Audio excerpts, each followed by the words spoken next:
Hello and welcome back to my channel. My name is Austin Salas. I'm a clinical hypnotherapist and a trainer.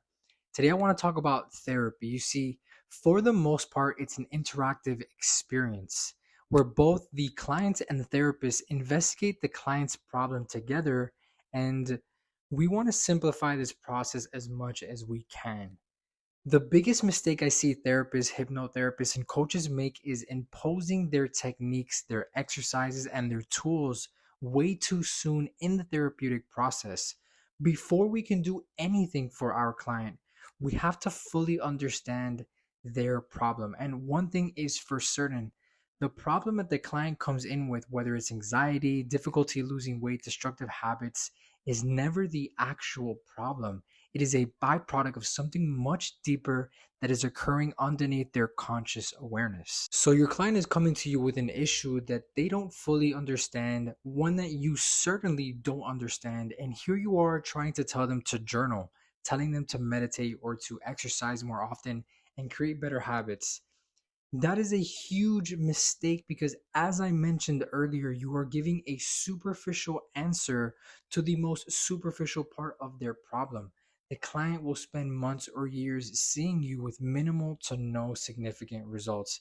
And FYI, every technique, tool, exercise you are giving your client could be found on YouTube. And once they realize this, your credibility diminishes. Another mistake I see professionals make is they are trying to fit their client into a certain technique. One of the most frustrating things for me when I was using traditional approaches of hypnotherapy was that we were taught, which isn't wrong, that most of our problems stem from childhood.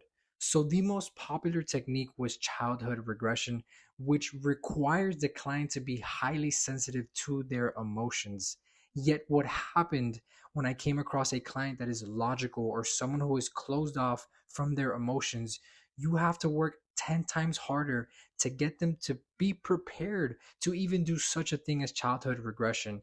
And for the most part, it never really worked out in my favor.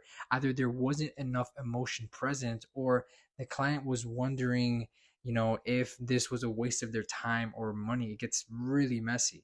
And there are a lot of great approaches to therapy and hypnosis. EMDR is very powerful. Psychoanalysis has its benefits. Parts therapy is great. But what if we could simplify therapy, use an open ended approach where we don't try to impose anything onto our clients and we allow for the session to take its course naturally? Talk about taking off all of the pressure of trying this technique or this modality. Instead, we simply follow our clients. Something extremely important to take note of here is that your client has all of the resources they need to overcome their problem. Conversational hypnosis, simply put, is bearing the maximum results with the most minimal amount of effort, taking off the pressure of the therapist or the coach to perform.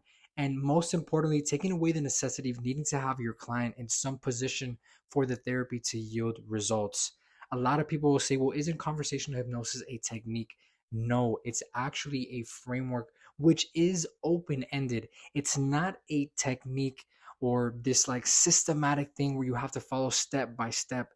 A lot of the times in my sessions, clients will spontaneously regress to their childhood all on their own.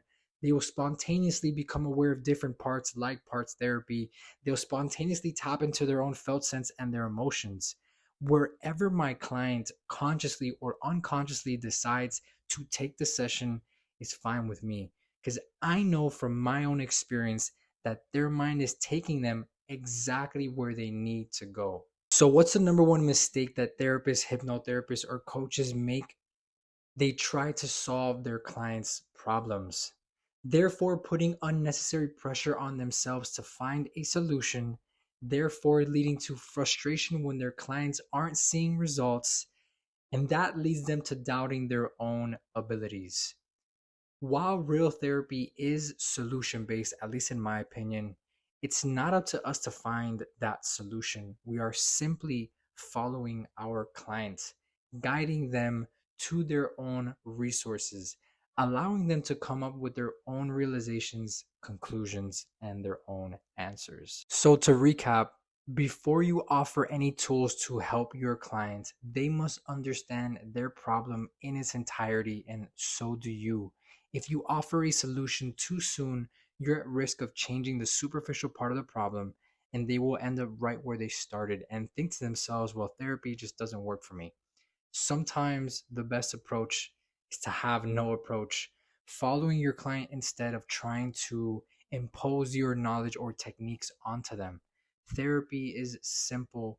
We overcomplicate it by trying to do too many things at once. If we simplify and we slow things down, we give our clients the space to enter into their own reservoir of resources and answers. Thank you so much for watching.